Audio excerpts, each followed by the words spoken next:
Welcome to Life and Liberty Radio with David Householder. I'm Josh Jose, and together, you and I are taking another step toward freedom, both spiritual and political. So get comfortable, breathe in, and ignite your imagination. Envision a society that is spiritually deep and truly free. It's easy if you try.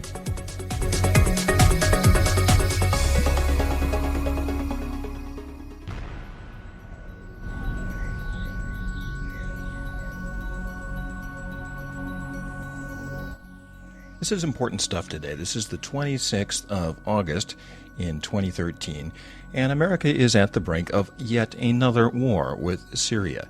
And I am very, very alarmed by everything I am hearing on the television news, cable news, and also in the Wall Street Journal. I am appalled by the article that I am reading here by Adam Antis and Sam Doghair, and this is in today's Wall Street Journal, and they're talking about how President Obama is about to decide whether or not we're going to go to war with Syria. Well, it's not his decision. Let me say that one more time. It is not the president's decision as to whether or not to go to war with another country. The Constitution is very, very clear about this. I'm not some radical, strange, extremist viewpoint kind of guy here. What I'm saying is that the Constitution clearly and intentionally says that it's the job of the Congress of the United States to declare war, and not the executive, because the executive is predisposed towards war, because war centralizes power in the executive. That's how we get kings, dictators, all those kind of things. I'm not saying we're a dictatorship. I'm not one of these extreme guys. I'm just saying we've been at war for over a decade now. None of it has been declared by Congress. Well, the War Powers Act. What about the War Powers Act? Well, the War Powers Act is unconstitutional, and here's why. The Congress cannot abdicate its war-making power to the president, any more than the Supreme Court can say, from now on, judicial review will be done by the president or Congress. No, that's their job.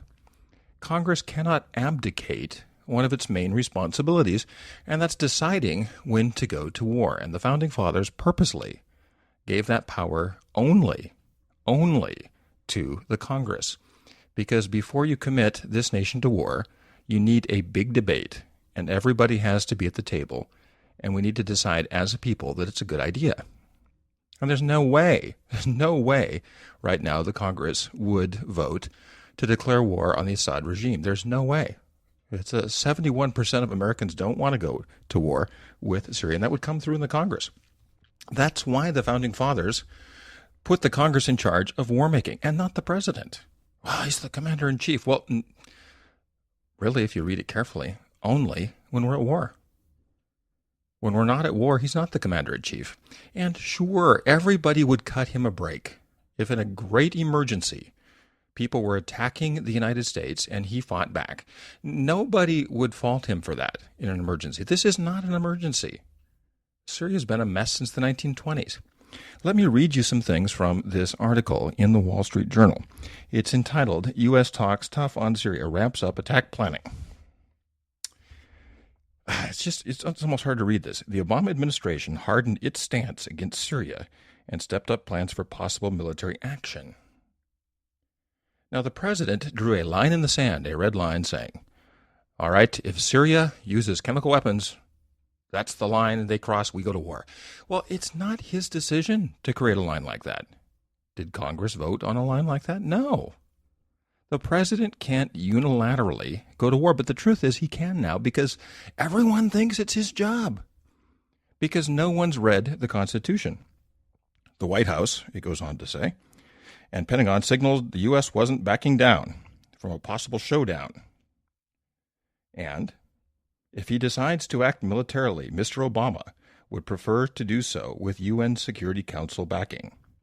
If he decides to act militarily, there's no other way to read that than he's the decider. He's not the decider. We haven't declared war since the 1940s, and I'm not even sure we've won a war since then. Because declaration of war has the word clarity in it, the root word. It brings clarity and backing to what we're doing. You might work with the UN Security Council, but also with North Atlantic Treaty Organization, the Arab League. Well, the Arab League is mentioned, but Congress is not. Congress is not anywhere in this article. No senator, no representative, no consulting Congress, no asking for a declaration of war against the Assad regime. We'll consult with the UN. They're an important avenue, but they're not the only avenue, a senior administration official said. And further, in recent days, the Pentagon has moved more warships into place in the eastern Mediterranean, and U.S. war planners have updated military options that include cruise missile strikes on regime targets, which cruise missiles are the best ways I know of to make enemies because there's always so-called collateral damage. The White House held high-level meetings over the weekend, but officials said late Sunday that Mr. Obama has yet to decide how to proceed. The writers, obviously smart people, they're writing for the Wall Street Journal, and I'm not. Obviously smart people, but they assume that it's his job to decide. He's the decider. Well, he's not the decider. Bush was not the decider. Obama's not the decider. The Congress of the United States decides when we go to war. The administration also stepped up its diplomatic outreach to European and Middle Eastern allies this weekend in what officials described as an effort to build consensus. So we're building consensus with everyone over there, but we're not building consensus with our own Congress. The developments reflect a striking shift in tone by the administration that could signal growing support for military action. A final assessment by U.S. intelligence agencies on Mr. Assad's alleged use of chemical weapons could be completed soon, clearing the way for Obama to decide.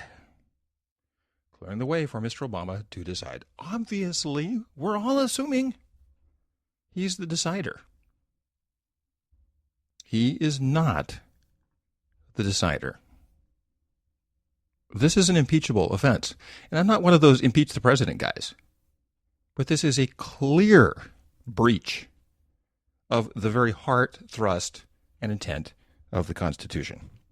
A senior administration official stressed that Mr. Obama could act now because of the scale of casualties in last week's incident. A senior official stressed that Mr. Obama could act now because of the casualties. So when people die in the world, our president can act now. Well, he can't.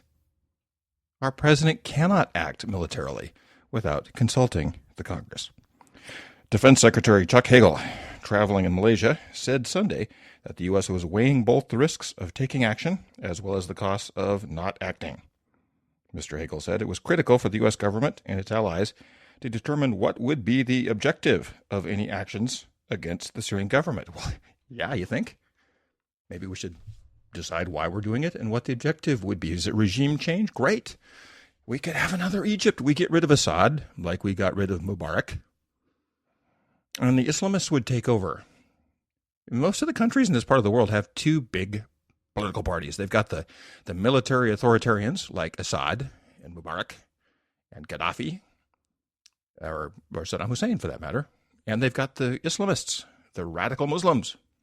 Those two groups make up 80% of most of the politics in these countries.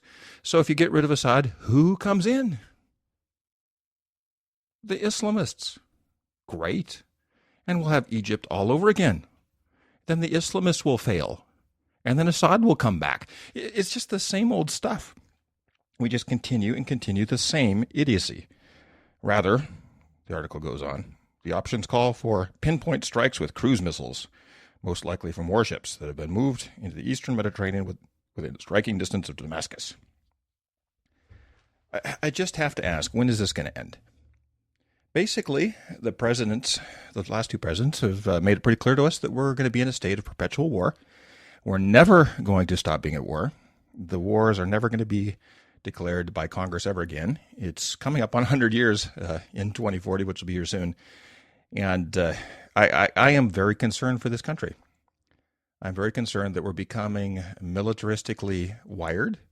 A sense of permanent war, like in the novel, 1984 by Orwell. That'll never happen. When I read that in high school, yeah, it's happened. We're in a state of permanent war. And we need to end it. So I want you to tell everyone you know that our president is not the decider. I don't care if you're a Republican or a Democrat, a conservative or a liberal. The president is not the decider. This is the greatest country in the world. And before we send our young men and women into harm's way, we need to decide together as a nation.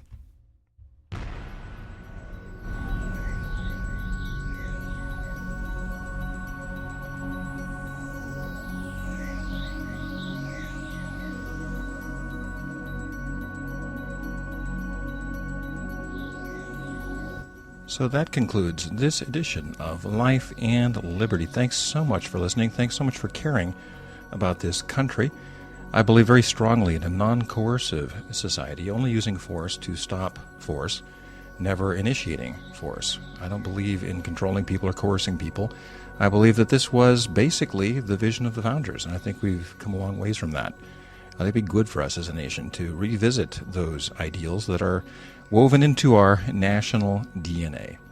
So I invite you to explore and dream about what that would look like as a nation, that we would be more spiritually grounded, that we would be a freer country, that we would allow people to do what they feel called to do and not interfere with them, that we wouldn't be intervening in every country around the world and playing policeman wherever we go. That's what this whole online magazine is all about. And I want to thank you as a listener and all of our contributors who continue to provide great material for this online magazine. Please go to the website itself, and you can sign up for email subscriptions, which are free, and you can pass this on to lots of people. So find the link at the top of your computer browser and copy it, and put that on your social media, put it out on Twitter, out on Facebook, wherever you can, because we want to get the word out, because we believe the best generations of this nation are still ahead of us.